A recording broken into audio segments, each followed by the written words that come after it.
Сегодня я хочу познакомить вас с еще одним удивительным восточным, чуть не сказал музыкальным, кухонным инструментом. Этот инструмент называется садж. Посмотрите, что он собой представляет. Ну, фактически такой чугунный щит. Видите, вогнутая сковородка. Бывает так, что садж используют вот так, вверх ногами. Это когда лаваш пекут. А когда готовят еду, садж используют вот так. Под сажем, как правило, разводят не дрова, разводят уголь. Вот и я развел сегодня уголь. Целая кружка угля. Хорошего, долгоиграющего. Впрочем, блюдо, которое мы сегодня будем готовить, будет готово минут за 25. Я потом, в конце, в качестве бонуса тем, кто досмотрит нашу программу до конца, покажу еще один удивительный шашлычок. Шашлык для настоящих мужчин. А пока я распределяю уголь. Распределяю его таким образом, чтобы в центре саджа ничего не пригорало. Вот этот уголь у нас будет запасной. Мы на нем как раз шашлычок и приготовим. Ну а пока водружаем на место садж. О кавказской, о среднеазиатской кухне ходят легенды. Все знатоки начинают рассказывать о том, что когда-то они были там на Кавказе, либо в Средней Азии, и им тут чабан барана зарезал, тут же приготовил, и ох, как это было вкусно. Послушайте, мои дорогие друзья, все это сказки. Барана, когда зарезали, он отвеситься должен, как и любое мясо. Только после этого из него можно будет готовить. А из свежего мяса все получается, как правило, довольно жестким, сколько ни готовь. Ну и как же так? Вот зарезали барана. А кушать-то надо? Да, надо. В первую очередь те продукты, которые нельзя долго хранить. Например, печень, сердечко, легкие, почки и другие запчасти бараньего организма. Ну а начинается все, конечно же, с курдюка. Да, с курдюка немного жира, грамм 100-150. Я сейчас жир раскладываю по центру саджа. Да, здесь у меня горячее всего. Сразу зашкварчало, запузырилось. Все отлично пошло. Плавится сало, зелень. Умрет она даже за эти 15-20 минут, пока будем готовиться. А без зелени это блюдо есть просто нельзя. Я ее в тенечек уберу под стол. Брюшина. Мясо, которое желательно бы поджарить так, чтобы прямо аж захрустело. Вот захрустит, и будет очень вкусно.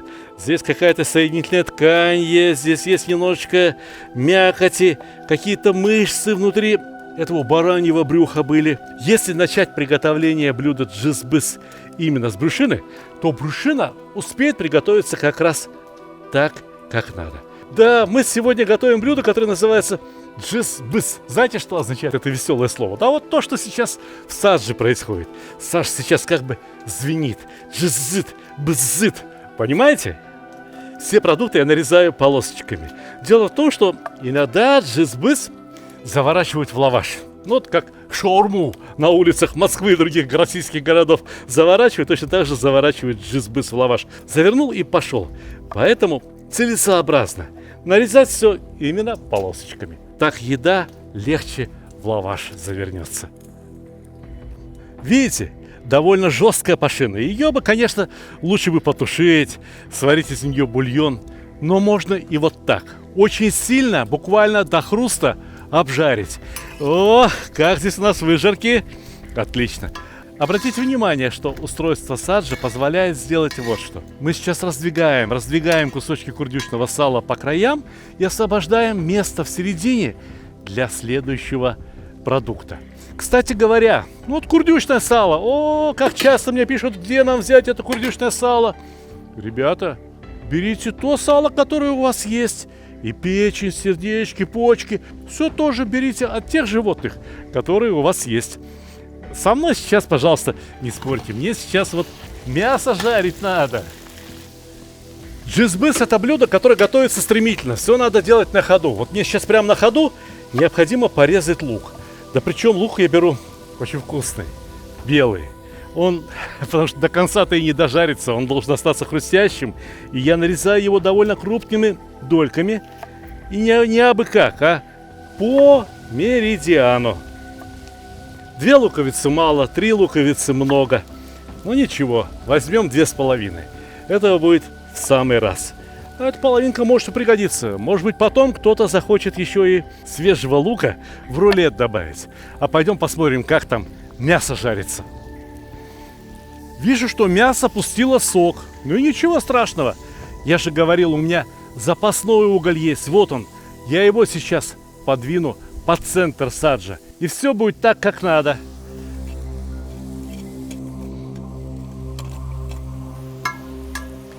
Ага, ну вот, пошло веселее. Дошел жар, дошло тепло до мяса. Иногда джизбыс готовят только из внутренности. Ну, добавят головку лука другую, да и все. Но иногда, если компания большая, а я вам по секрету скажу, на джизбыс, как правило, собирается очень большая компания. Чтобы в садже было что поесть, к нему добавляют немного картошки. Так сегодня поступлю и я. Чтобы картошка быстрее пожарилась, я надрезаю ее, как бы гребешком. А теперь на ломтики. Картошечку нарезали. Ну а как здесь мясо? Ага, все, сок кончился, и началась глубокая прожарка. Мясо становится румяным, красным. Однако ж пусть еще немного пожарится под картошкой. Посмотрите, что я сейчас сделаю. Картошечка нарезана. Картошка, чтобы она получилась волшебная, чтобы она получилась румяная, ее перемешивать не надо часто. Но сначала ей надо дать пропариться. Пропариться, а потом она только с маслом, с разогретым чугуном разок поцелуется и покраснеет. Покраснеет от смущения. Посолить не помешает. Обязательно надо посолить. И так, чтобы этой соли хватило и на картошку, и на мясо. На то мясо, что пока что под картошкой. Ну, столовой ложечки, я думаю, будет в самый раз. Однако, как же пропарится картошка, если она наверху, и ее ветерок продувает? Ха! Для этого у меня есть крышка. Крышка, правда сказать, от другого саджа, от медного. Ну, ничего страшного, какая разница. А пусть чугун и медь вместе поработают. А у нас очень важные дела. Во-первых, дела сердечные. А во-вторых, дела с печенью. Сердечко нарезать проблемы нету. Раз, два, и поехали ломтиками. Смотрите, если готовите небольшую порцию джизбыза, то ломтики следует резать потоньше. Если готовите большую порцию, то ломтики стоит резать покрупнее. Знаете, с чем это связано? Ну, большая порция, хочешь не хочешь, будет дольше готовиться. А раз будет дольше готовиться, значит и такой ломтик приготовиться успеет. Печень. А точнее, 2 печени. Вот эта печень от барашка молоденького. Видите, она какая? Кстати говоря, с нее пленку сняли. Без этой пленки печень готовится гораздо лучше. А это печень от барана взрослого. Видите, она и потемнее, и покрупнее. Вот как с нее снимается пленка. Подцепил ножом, теперь сюда пальцем. И поехали. Казалось бы, что там пленка? Мелочь. Да дело в том, что эта пленка заставляет стягиваться кусочки печени. Из-за этого печень скукоживается, теряет форму. И, помимо всего прочего, из печени выдавливается сок. Вы ели когда-нибудь сухую, пересушенную печень? Ну и как вам? Вкусно было? Я заранее скажу. Нет, не вкусно. Так вот, все начинается с этой пленки. Скорей, скорей, поторапливайся. И мухи, и солнце. Чем быстрее приготовишь, тем вкуснее и получится. Ну-ка, откроем, посмотрим, как она у нас тут. Переверну разочек. Вот она. А слишком часто мешать не надо. Не надо ломать картошку. И вообще, надо дать покраснеть. Пусть еще 5 минут под крышечкой постоит. Вы понимаете, с чем связан сегодняшний распорядок? Почему одни продукты я закладываю пораньше, другие попозже? Дело в том, что различные продукты требуют разного времени приготовления. Вот эта пашина, вы уже понимаете, да, что она как раз требует, чтобы ее практически до хруста прожарили. Картошку вы тоже знаете, что она жарится примерно минут 20, потому и пошла второй.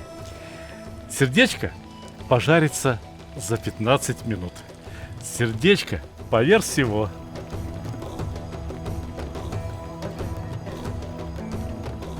Запоминайте правила. Узбекскую, турецкую, азербайджанскую еду без лука не готовят. Весь лук поверх мяса, поверх картошки, поверх сердца. Но у лука есть брат. Можно сказать, практически родной брат. Этого брата зовут чеснок. А где чеснок, там и перец. Поэтому отправляем в садж одну головку чеснока, разрезанную по экватору, и пару перчиков. Вот они, смотрите. Это будет нижняя губа. Это будет верхняя губа. Это будет один глаз. Это будет второй глаз. Ну, второй глаз немножко такой у нас получился. Косит, да? Но тем не менее, носик пририсуем, и получится рожица. Накрываем садж. Пусть томится. Вообще говоря, можно, конечно, приготовить и в открытом садже. Ну, тогда почаще мешать надо. А я не хочу слишком часто мешать. От того, что слишком часто мешаешь, продукты лучше не становятся. Они скребутся друг об друга, какие-то ломаются. Не хочу получить кашу, не хочу получить месиво вместо джизбеза. Пока у нас есть несколько минут времени, я хочу вас спросить. А вы обратили внимание на то, что мы готовим, а уголь не добавляем? Вот как работает очаг. Понимаете, тепло не расходуется попусту. Тот уголь, что лежит и тлеет между кирпичами, отдает свое тепло только саджу, но еще и самим кирпичам немного. А кирпичам потом куда тепло отдавать? Именно что саджу. Этот очаг мы построили специально для вас, для того, чтобы вы поняли, что это все очень просто. Вот здесь, в левом углу экрана, QR-код, либо ссылка, по которой вы можете посмотреть, как построить такой очаг буквально из нескольких кирпичей при помощи болгарки, мастерка, головы и рук.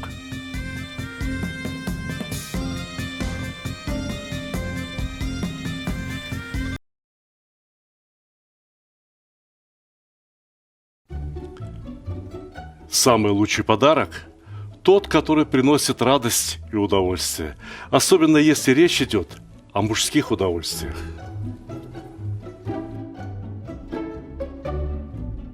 Самый лучший подарок – тот, который приносит пользу. Например, кому не хотелось бы наконец-то разобраться в приготовлении мяса? Самый лучший подарок – это то, что принесет хорошее настроение в погожий, солнечный день.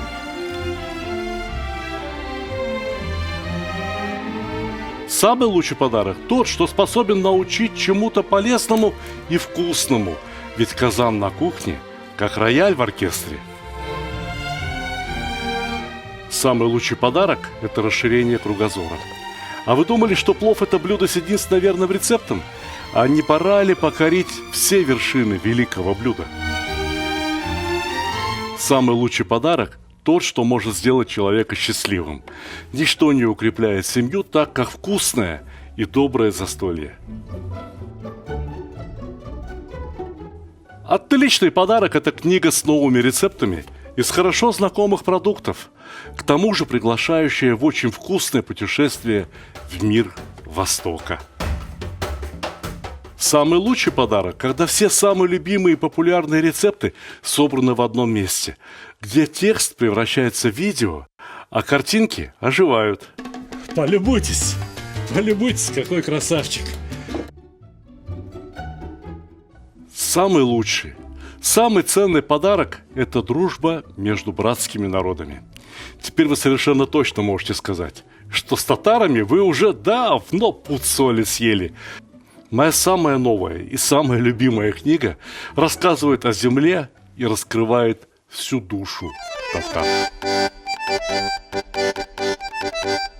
Эти книги теперь можно купить любым удобным для вас способом. С автографом в моем личном интернет-магазине, либо с быстрой доставкой через Озон, либо с большими скидками и кэшбэком в мегамаркете. Ссылки в описании к ролику, а также в верхнем комментарии.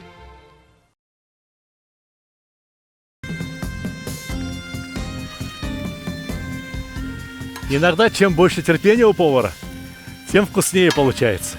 А у меня терпения не хватает. Вот хочу, чувствую, что пора помешать. Один раз.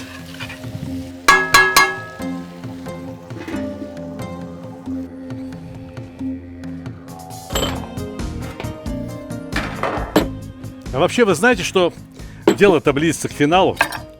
Дело близится к финалу, а раз финал, то значит в финале должна быть что? В театре это аплодисменты. А на кухне это зелень. Зелень. Потом, ближе к концу, непременно добавим много зелени. А здесь какая зелень есть, такую и положи. Есть кинза, положи кинзу. Кстати говоря, печень, черный перец и кинза очень хорошо сочетаются. У меня сегодня кинзы нету. Ну и что теперь делать? Плакать, что ли? Вот есть мята хорошая, есть петрушечка. Их порежу, и будет хорошо. Ух, ух, а пахнет как хорошо. Здесь на солнышке все продукты раскрывают свой вкус и свой запах. Вот сейчас помидоры тоже запахли. Запахли прямо грядкой, как будто бы их только что сорвали. В теплице, наверное, выращены, где-нибудь под Архангельском. А ведут себя на солнце так, как будто бы с ферганской грядки. Ну, раз они себя так хорошо ведут, пойдемте. Положим их в садж.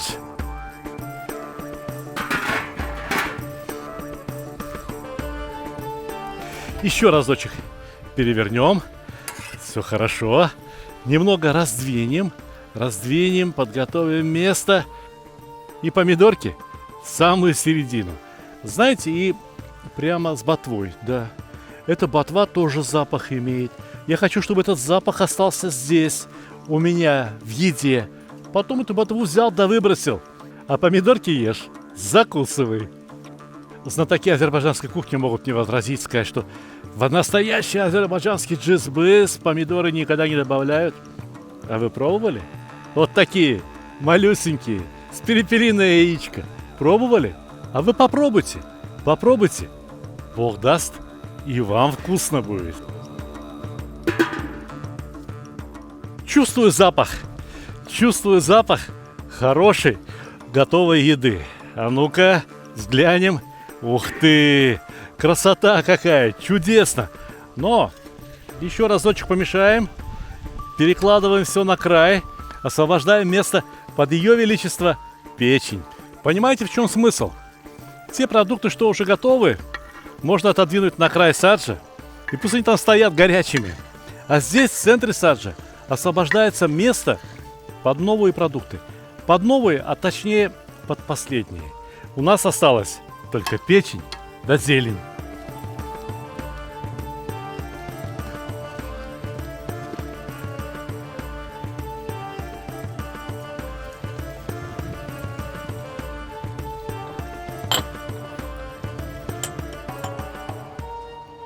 Печень любит соль. Несоленая печень вкусной быть не может. Посыпаем солью и посыпаем черным перцем. Соли столовую ложку, потому что печени здесь практически 2 килограмма. А черного перца, ну разве что пол-ложечки. И к этому всему зелень.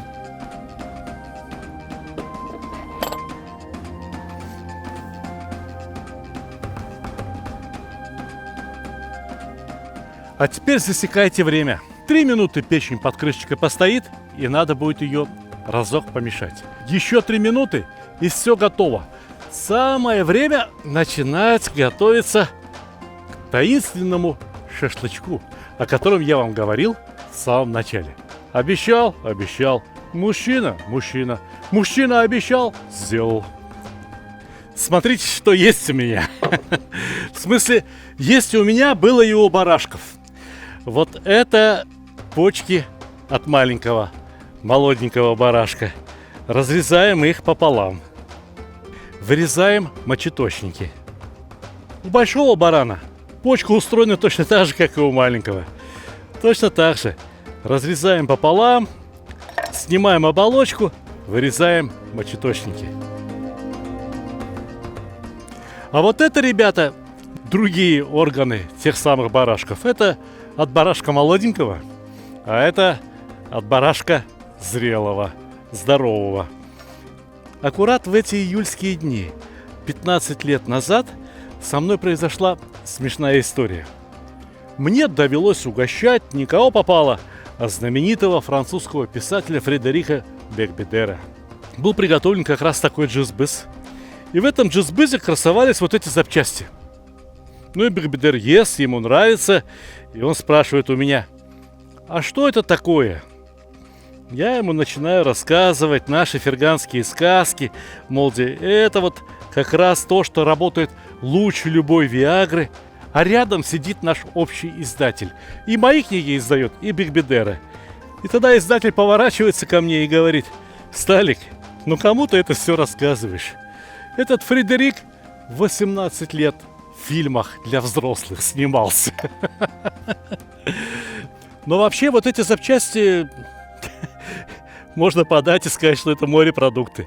Ну да, ровно тот же самый белок, который на самом деле полезен не только мужчинам, который на самом деле полезен буквально всем.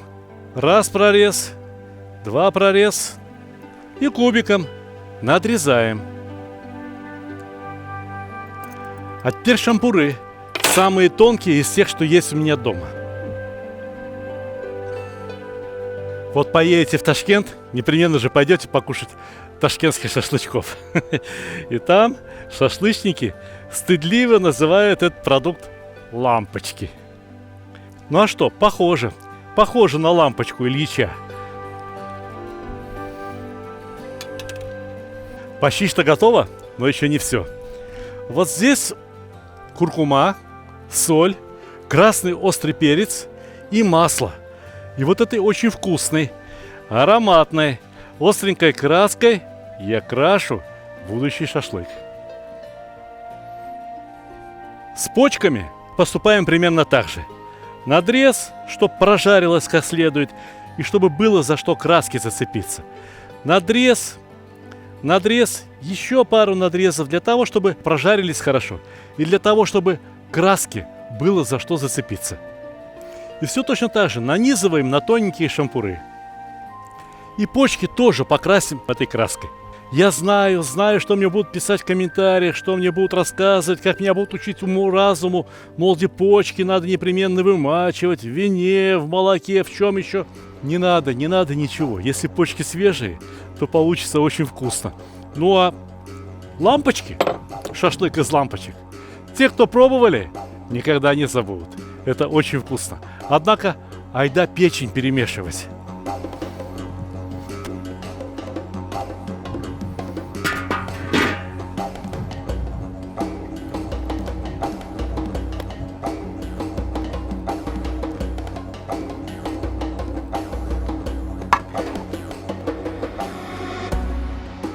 Здесь осталось только перемешать, и все готово. Раскладывай, подавай. Ну вот и все. Вот это, товарищи, и есть вкусная, здоровая, полезная еда. А не то, что они там себе выдумывают. Это лаваш, кто привык есть по-азербайджански, заворачивая все в лаваш. А это хорошая, красивая самаркандская лепешка. Если кто привык кушать по-узбекски. Пусть съемочная группа покажет вам, насколько это вкусно. А мне еще шашлычок осталось пожарить. Уголь еще горит, дай бог как. Берем вот эту конструкцию и ставим ее над огнем. Начинаем жарить. И смотрим, что сейчас будет происходить. И вот теперь смотрите внимательно. Берем и переворачиваем. Переворачиваем на другую сторону.